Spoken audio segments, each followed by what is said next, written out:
Okay, this is one of the few videos I make where I actually come up with the title before I make the video. So the title of this video is Why You Should Be Optimistic. Now, I'm not here to try to convince you that there's never a reason to be pessimistic or that it's easy to be optimistic, but I am going to try to convince you as to why you should try to be optimistic. And to start, what is optimism? We could describe optimism as a state of high morale, right? So, in other words, if you're optimistic, then it means that you're looking at your future and you have good expectations of that future, right?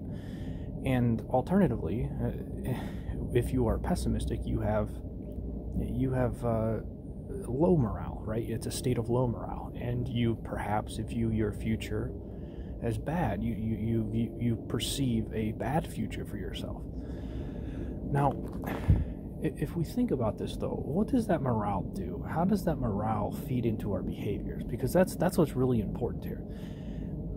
If you have if you have high morale, you're going to behave in a manner that is conducive to longevity, right? You're going to, because you expect a good future for yourself, you're going to basically act in a way that produces that good future, that is consistent with that good future. And alternatively, if you have low morale, you're going to do the opposite. You're going to basically exhibit behaviors that are not conducive to longevity. Because, again, because you don't perceive a good future for yourself, why would you behave in a way that basically prepared you for a good future? You wouldn't. So, in other words, whether we are pessimistic or optimistic determines our actions. It determines the way we prepare for the future. So if you have low morale, it's going to lead you to prepare for the worst.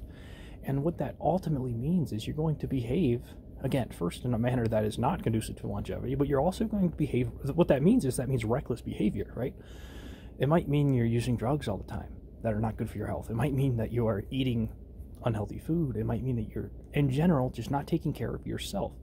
And that doesn't mean necessarily with nutrition. It can mean maybe you're not exercising enough. Maybe you are ignoring your poor state of mental health. Maybe you're not preparing for, I don't know, maybe you're not, don't have your finances in order. Again, you are going to act in a way as if perhaps today is your last day and there's no reason to plan long term. And again, that low morale leads one to prepare for the worst. On the other hand, high morale leads one to act in a way that avoids the worst. And what that means is all of those things that perhaps could lead to those bad scenarios, whatever it may be, whether it's maybe you go broke and you get kicked out of your apartment and now you're living on the street. Maybe you're going to eat unhealthy, right? And if you have high morale, you're going to avoid eating unhealthy food, eating that junk food. You're going to avoid a sedentary lifestyle. And what that means is, again, when you have when you're in a state of high morale, when you are optimistic, you are going to act in a way that avoids the worst. Okay, that actively basically creates a defense against the worst case scenario. So, in other words, whether we are optimistic or pessimistic feeds into our future optimism or pessimism. If we are optimistic about the future, we're going to behave in a way that creates the world, creates the scenarios in which we can be more optimistic. If we're pessimistic, we're going to create a world that encourages us to be more pessimistic. So this is why I believe that you should be optimistic. Now, it's one thing to say something, and it's another thing to do something, right?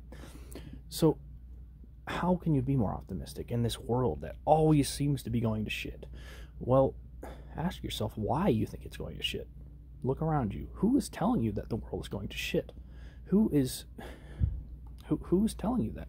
Where are you getting that perception from? If you ask me, a good place to start is with the media. Okay, so if you look at mainstream media, and mainstream media is highlighting the worst things that 8 billion people can muster in the average day, that's going to create a perception in your mind that the world's going to shit, right? 8 billion people is a lot of people. That can mean there's a lot of bad things happening in the average day. On the other hand, if we were a little more objective about this, and you weren't watching mainstream media all the time, then perhaps you would pick up on the good things that humanity's doing. And what is that? Well, we are, again, there are trends that we can look at. We can look at objective data. And if we do that, what we see is that today is one of the safest times to be alive in the world, right? Now, that's not necessarily true for every region, but it on a whole, across the globe, that is true on average. And again, if you look at that trend and you keep that trend at the forefront of your mind, as opposed to letting the negative events control your perception, then you're going to be able to be more optimistic. So again, as part of a little bit of advice to become more optimistic is to stop watching mainstream media. The mainstream media doesn't want you to be in a good mood because they keep you divided. The reason they show you those bad events is that they try to divide you. And when you see, when they fearmonger about the illegal immigrants or about the Democrat or Republican Party, right, the opposing political party, they're trying to divide you in order to basically make you blame your opposition for your problems. Okay, we call these culture wars. If you're blaming the other race or the other gender or the other religion or the other political party for all of your problems, then it's going to be a lot easier to, first of all, make profits from that controversial ad revenue, or the controversial content that makes money through ad revenue on those mainstream media platforms. But secondly, again, when you divide the public like that, it enables them to basically control you and keeps you from organizing, right? It keeps you pessimistic. If you stop watching what the mainstream media is telling you, if you stop listening to it, what will happen is you will basically, that space in your life, you can fill it up with optimistic things. Instead of watching the news, well, I don't know, go volunteer or something, or go to a stand-up show, go to a concert, watch a movie that inspires you. There's a difference between this art I pointed out, whether it's comedy, music, or film, or TV shows, whatever it may be. There's lots of forms of art, okay? Some people's favorite form of art is, I don't know, artistic carpentry, perhaps. When you fill your life with these forms of art that uplift you and attach onto your positive emotions rather than the negative ones, you're going to become more optimistic. And that's going to enable you to, well, it's going to enable you, through your behaviors, it's going to enable you to create a more optimistic future. And that's going to feed back into your optimism in the future. So again, whether you choose to be optimistic or pessimistic is basically decides the future of the world. It decides your own future and the future of those around you. So when you choose to step up to the plate and turn away from that pessimistic perception, consciously, it takes consciousness. If you aren't thinking about the events, if you aren't thinking about the way that your perception is being created, then whoever is feeding you that information is going to control you. And that's what it is. It basically comes down to who's feeding you information. If people in the media are feeding you information and they're trying to divide you with these culture wars, you're probably going to be a pessimistic person.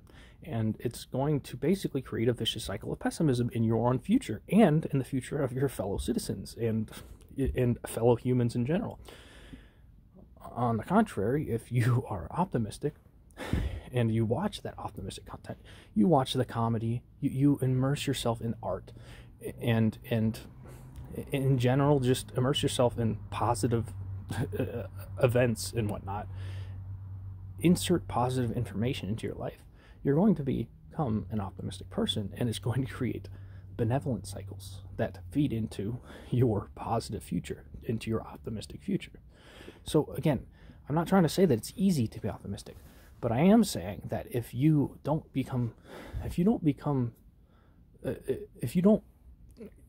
basically control the information that goes into your head, in this world currently, you're probably going to become a pessimistic person, because the people who are dominating the easy paths of information, mainstream media perhaps, they are pessimistic, okay? And We can talk about whether they are trying to divide you because of sinister motives, or whether they're trying to divide you just because of ad revenue, and perhaps ad revenue is the beast behind the curtains pulling all the strings. I don't really care. It doesn't really matter, because what I'm trying to convince you to do is become the own beast behind the curtains, pulling your own strings.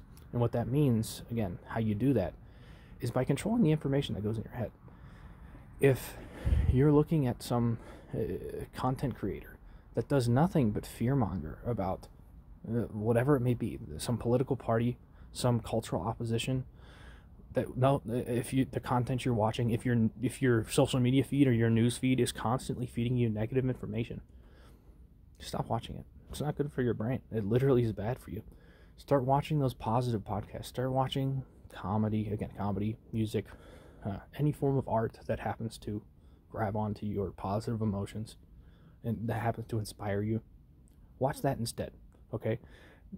If you can watch that negative information and it can create that inspiration in you to basically fight it, more power to you. In fact, that's going to happen one way or another.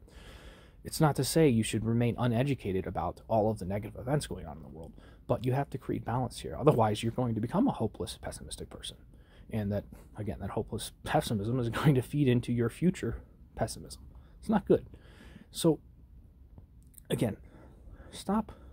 Just take some of the negative media out of your life and fill it with positive media, okay? And if you do that, what you'll find is that it's easier to be optimistic. Most of us have been, we've been paying attention to the primary news cycle for so long that we basically dug ourselves into this pessimistic, vicious cycle for decades, perhaps. And that's a hard cycle to reverse. I'll give you that.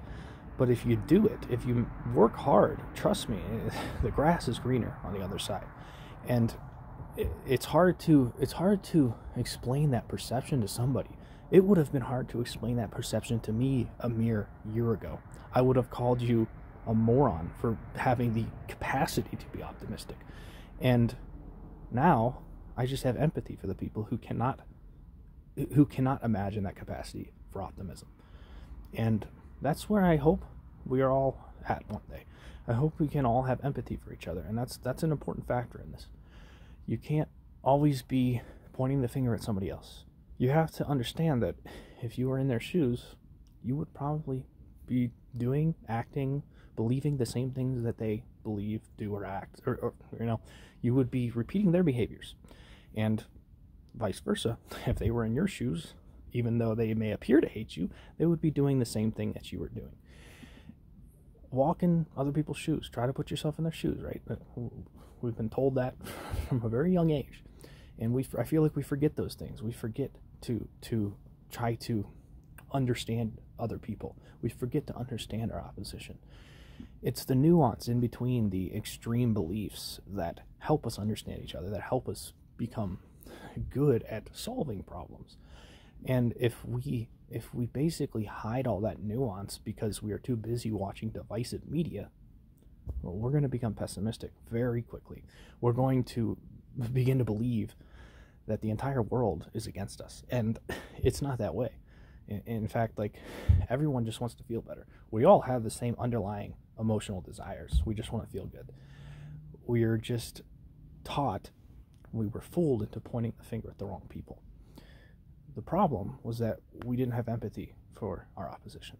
The problem was that we were manipulated into blaming people instead of trying to understand their position. That understanding, it's no matter what it is, the understanding your opposition, okay, will help you work with them better than getting rid of them ever will. You can't get rid of them. That's the thing. You're never going to be able to get rid of the people you supposedly hate. It's not going to work. So you better learn how to understand them. And again, it requires empathy. We have to force ourselves. We have to basically put the right information in our brain, and that includes the right food, that includes the exercise, it includes taking care of yourself, it includes everything that you see, hear, smell, touch, everything that your five senses take in. It has to be balanced. It cannot be basically, if you're taking in a manipulated or perhaps a censored version of information, whether it be you're touching sanitized surfaces all the time, or you're never breathing air, like fresh air, and you're breathing polluted air in the middle of a concrete jungle, or you're breathing manipulated information that only tells one narrative. All of that is kind of akin to each other, right? If you're breathing filtered air inside a drywall enclosure, it's akin to living in an information echo chamber. It's akin to eating processed food all the time. You have to eat all of the food. You have to take in all of the information.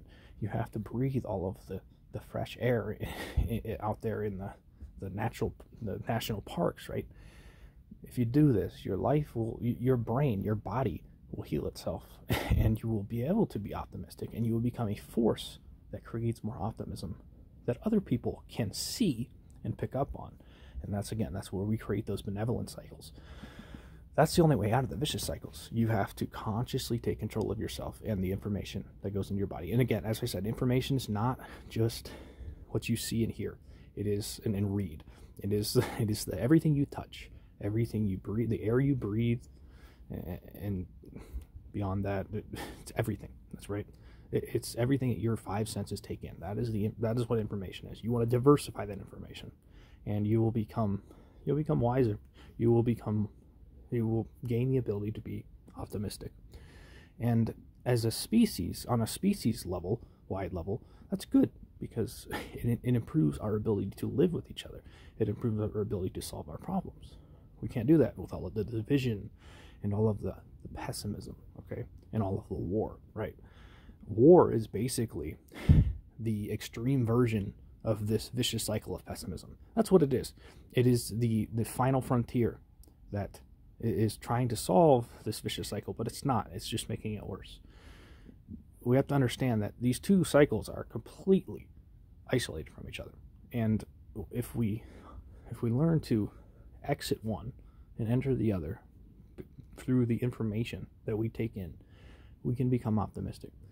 So I hope I have convinced you why you should be optimistic. Again, if you're not optimistic, you're contributing to your own pessimism in the future. That doesn't help you.